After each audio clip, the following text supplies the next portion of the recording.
Ed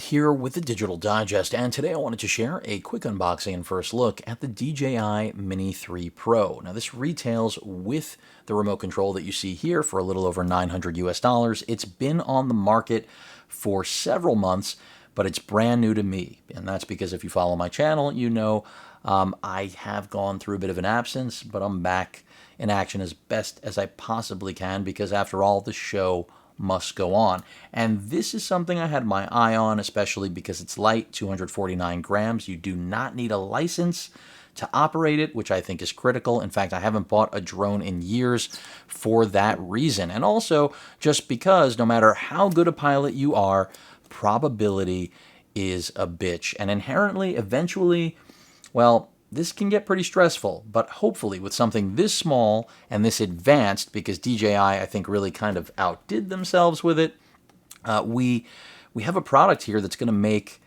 using drones, at least in my case, far more practical than it has been in years past. So 48 megapixel sensor, it is a larger sensor than on any of their mini drones from days past, and from what I've seen on video quality, it is more than enough for at least my purposes and will be ideal again for me on my big upcoming trip.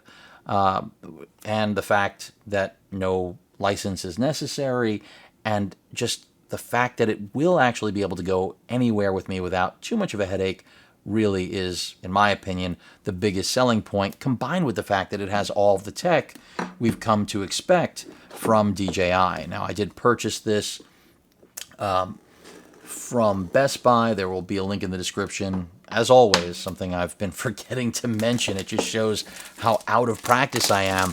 And remember, if you buy this from Best Buy, there is a restocking fee. So if you're buying to try it, just remember that. And in the same vein, if you're concerned about this getting damaged, you know, that's what DJI Care is for.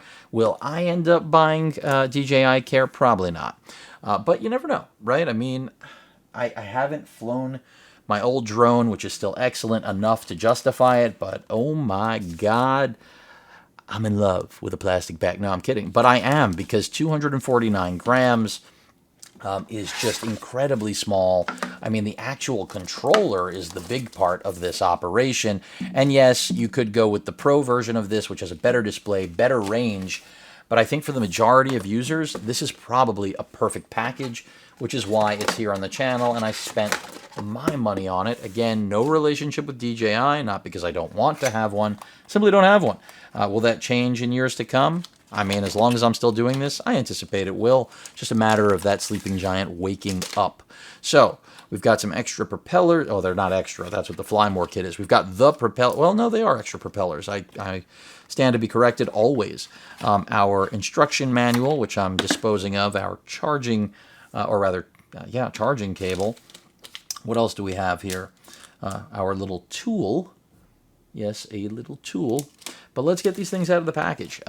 What's new to this? Well, besides it being the smallest and most feature-rich drone that DJI has ever made, which I think many people feel could end up cannibalizing the larger drones that they sell, and well, me purchasing it kind of proves that, because all of the previous gen mini drones kind of put me to sleep. I thought they were fun toys, but again, with what I've seen from this, and my God, it is so friggin' small. I mean, palmable, but I've got yet another robotic cameraman of my dreams. That sounds odd when I say it aloud, but it's true.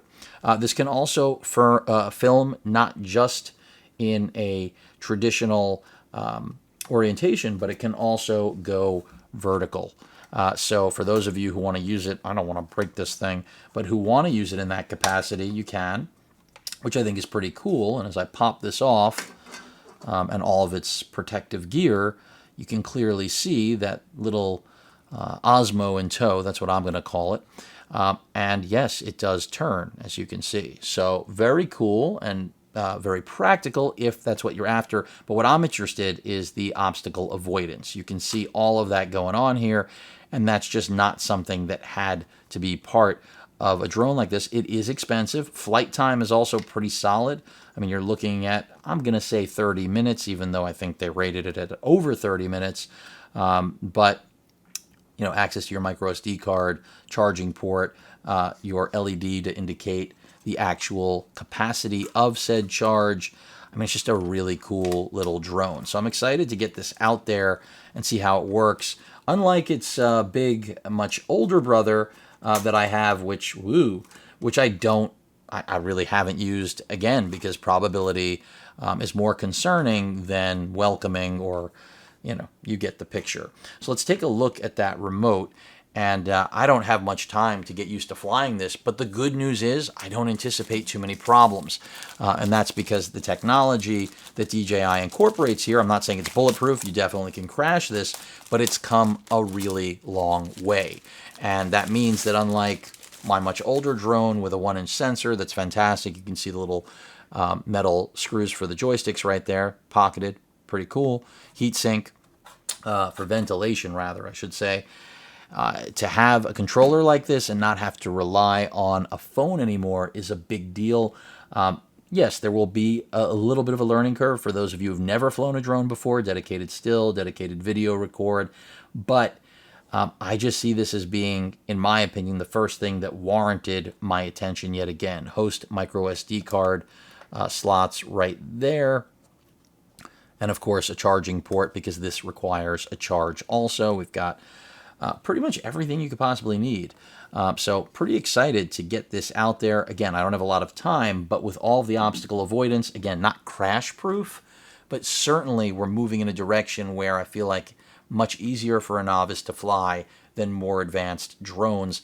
And the fact that it's so portable and doesn't require a license really takes everything to the next level. And look, 909 arbitrary dollars, I mean, how they came up with that price, I'll never know, is not a small price to pay for this. But when you look at the performance and the fact that you have the dedicated remote control, and that firmware has addressed most of the issues with this out of the box months ago, it just seems like the most complete product, in my opinion, of its kind to this point. Now, of course, testing it is how I will find out. I've also purchased the Fly More kit. It hasn't arrived yet, but it should soon. And of course, I will be sharing it with all of you once it does. But I'm just excited to get it out there. I just don't have a lot of time. I did not mean to hit the power button to train on flying this. So I've just got to get active. So they're just letting you know you've got to charge to activate the intelligent flight battery before use. And that's standard. I mean, I'm assuming that's the release right there. I'm not positive about that. But let's see if it does release. I mean, it seems like that would be the release, and it is. So it doesn't take a scientist, as usual, although you could break your nails off in the process. And there is its booty hole. Okay, that was gross. Didn't need to go there, but there you have it. The DJI Mini 3 Pro with RC. I will report back. Any questions or comments, please feel free to post them, hit that like button. And as usual, please feel free to subscribe and please stay safe. Later.